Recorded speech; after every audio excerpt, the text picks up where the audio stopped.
కూడా ఒక సాంప్రదాయంగా వ్యవహరించారు. ముస్సోరి వెళ్ళేటప్పుడు అందరూ కలిసి వెళ్తానన్నారు. అయితే ఆఖరి నిమిషంలో కేవలం ఇద్దరు వెళ్తామనే దశలో వీరు అత్త మామ అలాగే వాళ్ళ తల్లిదండ్రులు కూడా మాట్లాడుకున్నారు. అయితే భార్యాభర్తలు దగ్గర అవుతారన్న కోణంలో తాము ఆ రకంగా అంగీకరించామని, అయితే ముస్సోరి వెళ్తామన్న విషయం మాత్రం వారు స్పష్టంగా చెప్తున్నారు. ఆ విషయం మా దృష్టికి లేదు, కేవలం హరిద్వార్, ఋషికేశ్ వెళ్తారు.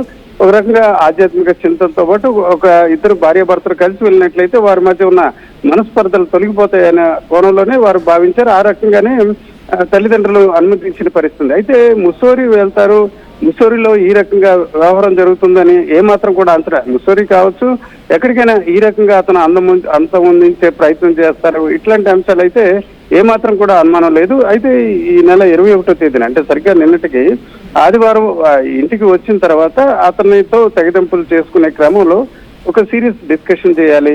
ఈ ఇరు వర్గాల పెద్దలు ఎవరైతే పెళ్లి కుదిర్చారో పెందుర్తి ప్రాంతానికి చెందిన వారు, దాదాపు 14 సంవత్సరాలు వీరితో స్నేహం ఉంది, ఆమె ఈ సంబంధం కుదిర్చారు. అట్లాగే ఆమెకు సంబంధించిన కుమార్తె ఈమె కూడా రాధా గాయత్రి కలిసి చదువుకున్నారు. ఈ అంశాలన్నీ కూడా ఒక పెద్దలతో కొంత టైం దాదాపు 2 నెలల వ్యవధి అంటే 60 రోజుల పాటు విశాఖలో ఉంటూ దీనిపై డిస్కషన్ చేసి ఆ తర్వాత ఏదైనా నిర్ణయం తీసుకోవాలన్నది వారి ఆలోచన.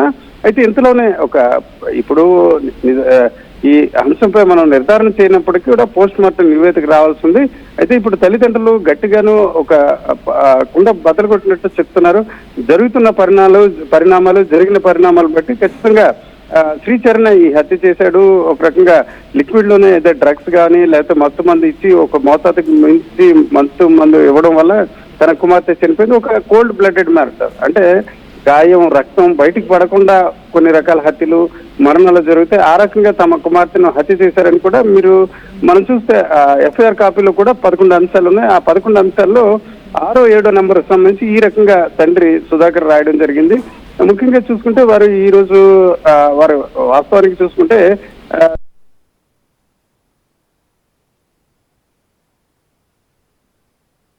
మళ్ళీ ఆడియో మెసేజ్ ఉందాం. అంటే ఎంతలా తన ఆవేదనని, తన భర్తను పెట్టిన ఇబ్బందిని ఎంతలా వేధిస్తున్నాడని దాన్ని తల్లికి మెసేజ్ పంపించిందని అంటే ఆడియో చూస్తే అర్థమవుతుంది క్లియర్గా అనేది.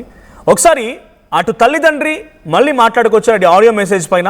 మరిన్ని అప్డేట్స్ ఆ తల్లిదండ్రి ఏం చెప్తున్నారు మరి రామచంద్రరావు అందిస్తారు. రామచంద్ర, ఏం జరిగింది, ఆ తల్లిదండ్రి ఏం చెప్తున్నారు, ఆడియో మెసేజ్ తర్వాత పరిణామాలు ఎలా ఉన్నాయి?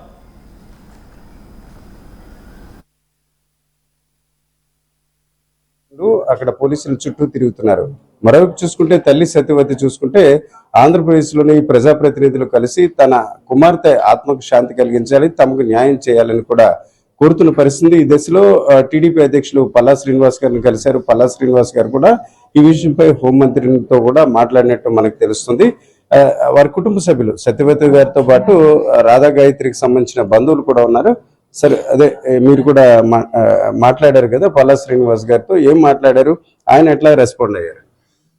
ఈ కార్యక్రమం ఈ యొక్క కేసు గురించి మనం 9 రోజులు బట్టి 8 రోజులు బట్టి చాలా నరకం అనిపిస్తున్నామండి. ఇది ఎంతవరకు వెళ్తుందో మాకు భయం వేసి మనకి ప్రజాబంధువైనటువంటి పల్లా శ్రీనివాసరావు గారిని ఆశ్రయించడం జరిగింది. ఎందుకంటే వారికి ఈ యొక్క మా బాధ వెలువరిస్తే మాకు న్యాయం చేకూరుస్తా అని చెప్పి మా అక్కయ్య గారు ఆవిడ తీసుకురావడం జరిగిందండి.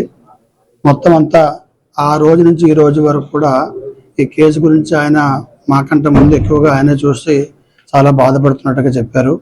కాబట్టి ఈ కేసు మీద హోమ్ మినిస్టర్ అనిత గారితో కూడా మాట్లాడి ఇప్పుడే మా ముందే ఆవిడ కూడా తక్షణమే ఈ కేసుకి ఎవరు నేరస్తులు 100% శ్రీచరణ్ అనేటువంటి ఆయన తన భర్త అంటే మా రాధా గాయత్రి మేనకోళ్ళ భర్త ఈ యొక్క హత్య చేసి ఉంటాడని చెప్పి అక్కడ డెహ్రాడూన్ పోలీసులు ఇచ్చినటువంటి కేసు 103 ఏదో పెట్టారు, మర్డర్ కేసు. దాన్ని పరిణామం తీసుకొని ఇక్కడ లోకల్ డిఎస్పీ గారితో కూడా మాట్లాడి వెంటనే దీనికి న్యాయం చేసి అబ్బాయిని అరెస్ట్ చేయాలని చెప్పి మా ముందే మాకు ఆవిడ చెప్పడం జరిగింది. అన్ని విధాలుగా మీ యొక్క ఈ కేసు విషయంలో మీకు ఎటువంటి న్యాయం కావాలన్నా ఆ న్యాయాన్ని మేము తప్పకుండా మీకు మా యొక్క అండదండలు ఉంటామని చెప్పి మాకు భరోసా ఇవ్వడం జరిగిందండి. తల్లి సత్యవతి గారు ఉన్నారు. అమ్మ, ఈ టైంలో మీకు ఇబ్బంది పెడుతున్నాం తప్పనిసరి. పల్లా శ్రీనివాస్ గారిని మీరు కలిశారు, కలిసిన తర్వాత కొంత ధైర్యం వచ్చిందా, ఎట్లా అనిపిస్తుంది? ధైర్యంగా ఉన్నామండి. న్యాయం చేస్తానని నాకు చెప్పారు. అనిత గారితో కూడా మాట్లాడించారు. చాలా దీనిగా ఉంది. నాకు కొంచెం నా పిల్ల ఆత్మ శాంతిస్తుందని నేను నమ్ముతున్నాను.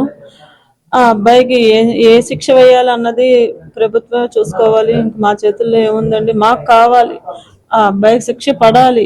అది ఏ శిక్ష అన్నది తెలియదు. నేను చాలా బాధపడుతున్నానండి ఈ విషయంలో. నేను ఇంతకన్నా ఏం చెప్పగలనండి, అలా అడుగుతున్నారే కానీ నాకు ఇంక మాటలు రావట్లేదండి చెప్పడానికి. అతను మనం శ్రీచరణ్ మేము కూడా కలిస్తే ఆయన ఏమంటున్నారంటే కొంత కోపంలో అట్లాగా మా అత్తమామ మాట్లాడుతూ నేను వాళ్ళకి ఒక కొడుకు లాంటి వాడిని అంటున్నాను. నిజం ఆయన మాటలు మీరు నమ్ముతున్నారా? నమ్మమండి. ఆ విషయం అయితే నేను అసలు నమ్మను. నాకు నీరసం లేకపోయినా ఓపిక తెచ్చుకున్నానో చెప్తానండి. ఆ విషయం అయితే నేను నమ్మను. వాడు కొడుకుగా చూస్తున్నానంటే ఉట్టి అబద్ధం అది. మా పిల్లని అలాగా చేసిన వాడు నాకు కొడుకు ఎలా అవుతాడండి? అలాంటప్పుడు పిల్లనే జాగ్రత్త చూసుకుంటాడు కదా, చేతిలో అందించాము. ఆ పిల్లనే జాగ్రత్తగా చూసుకున్నవాడు నాకు ఎలాగండి కొడుకు అవుతాడు? పిల్లని చంపేసి నేను కొడుకుగా చూసుకుంటాను మిమ్మల్ని అనే మాట ప్రభుత్వాలు నమ్మొచ్చునేమో కానీ తల్లిగా నేనైతే నమ్మను సార్. నాకు ఆ అబ్బాయి మీద అనుమానం ఉందండి. ఈ అనుమానం మాత్రం ఆ అబ్బాయే చంపాడు, ఆ అమ్మాయికి ఏదో పాయిజన్ పెట్టి చంపాడు, ఇదైతే మాత్రం నేనే చెప్పగలను. ఆర్ట్ఫుల్గా ఉంది అదేని. ఎవరేం చెప్పినా నేను విన్నాను. న్యాయం కావాలనుకున్నాము, భగవంతుడు ఏం చేస్తాడు, అది నా చేతుల్లో ఏమీ లేదు కదండి. ఆఖరిగా ఇప్పుడు హోటల్ గది ఖాళీ చేశారు, ఏమైనా పారిపోయే అవకాశం అట్లా ఉన్నట్టు అనుకుంటున్నారా? ఆ విషయం కూడా మీరు శ్రీనివాస్ గారితో చర్చించారు? తెలియదండి, హోటల్గా అది ఖాళీ చేశారని ఇప్పుడే నాకు తెలుస్తున్నది. చేసి వెళ్ళిపోతే భయం అన్నది ఉంటే పారిపోతాడు కదండి, భయపడుతున్నాడేమో అనుకుంటున్నాను నేను. తను తప్పు చేసి ఉంటేనే పారిపోయి ఉండొచ్చేమో. నాకు అంత మరి దాని మీద అవగాహన లేదండి. వెళ్ళిపోయాడా ఉన్నాడు, ఇంకా కార్యక్రమాలు ఉన్నాయి చేయవలసినవి, వెళ్ళిపోయారా ఉన్నారా అన్నది తెలియదండి. అది నేనేం చేయగలను, నాకేం తెలియదండి. వీళ్ళకే ఉన్నవన్నీ తెలియాలి. మా తమ్ముడు అండి ఈ అబ్బాయి, తనకే తెలియాలండి, వీళ్ళందరికీ తెలియాలి.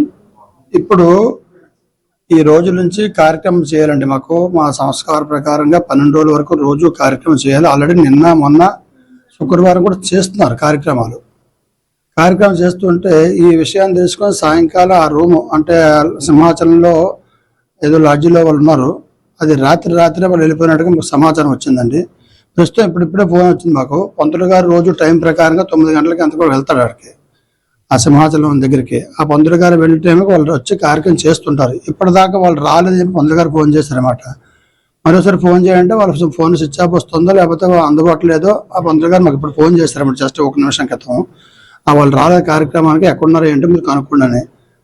ఇది జరుగుతుందండి. అంటే దాన్ని బట్టి చూస్తే వాళ్ళు ఎస్కేప్ అయినట్టుగా మాకు అనుమానం వస్తుంది, ఎక్కడికి వెళ్ళిపోయారని చెప్పి. ఇదండి విషయం అన్నమాట. నా కోరిక మేరకు వాళ్ళు ఎక్కడున్నా పట్టుకోవాలి, ఆ అబ్బాయిని పట్టుకుని అరెస్ట్ చేయాలి, ఇది నాకు కావాల్సింది. తదుపరి అత్తమామలు చెప్పుకునే ఉంటుంది నా బిడ్డ వాళ్ళతో కూడా, వాళ్ళు తన కొడుక్కే సపోర్ట్ చేసి ఉండొచ్చును. అందుకే అందరూ వెళ్ళిపోయారని అనుకుంటున్నాను. మొత్తం అందరినీ అరెస్ట్ చేయాలని నేను ప్రార్థిస్తున్నానండి. ఇప్పుడు మాత్రం ఇదే నాకు కావాల్సిన కోరిక కూడా. ఇంకా అంతేనండి, ఆ కొడుక్కి సపోర్ట్గా ఉండకూడదండి. తప్పు చేసాడు అంటే తప్పు నిలబడాలండి. మరి అలా చేయడం, అది ఎక్కడికి వెళ్ళిపోవడం అన్నది అది చాలా తప్పుడు పని. అదొకసారి పెద్దవాళ్ళుగా వాళ్ళు ఆలోచించుకోవాలి. నాకు ఇంత కష్టాన్ని తెచ్చిపెట్టారు, నేను ఇంకంతకన్నా ఏం చెప్పలేకపోతున్నానండి. వాడు ఎక్కడున్నాడో వెతికి పట్టుకోవాలండి. పట్టుకుని నా బిడ్డకి న్యాయం కావాలండి, నా కూతురు న్యాయం. నాకు ఒక్కగానొక్క పిల్లండి, మరి పిల్లలు లేరు. దాన్ని పుట్టే పిల్లల్ని చూడాలని ఆశపడి జీవొచ్చే వాళ్ళని బతికున్నా సచ్చిన వాళ్ళతో సమానం అయిపోయి అక్కడ ఆయన కొండల్లో తిరుగుతుంది. ఆ పిల్ల 2 ఏళ్ళ పిల్లప్పుడు వచ్చేసారండి, రిటైర్ అయిపోయి వచ్చారు. పిల్ల కోసం వచ్చేసారు ఆయన ఆర్మీలో చేసి. ఆ చంటి పిల్లని తన చేతులుగా పెంచుకున్నారు. ఇక్కడ కాంట్రాక్ట్ దగ్గర చిన్న ఉద్యోగం చేసుకుంటున్నారండి. అతనికి పాపం ఏమీ తెలియదు. ఇలాంటి మంచివాడు అంటే